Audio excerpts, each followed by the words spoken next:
সকলে মনে রেখো, অহংকার থাকলে কখনোই সুখ শান্তি আসবে না।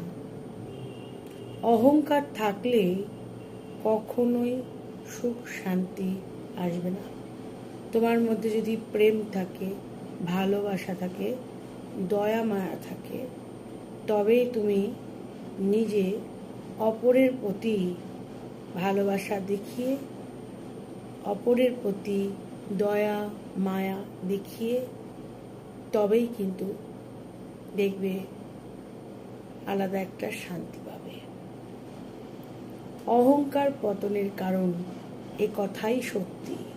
অতিরিক্ত অহংকার করতে করতে একদিন দেখবে তুমি নিজেই অশান্তিপূর্ণ হয়ে গেছো, তোমার মধ্যে শান্তি নেই।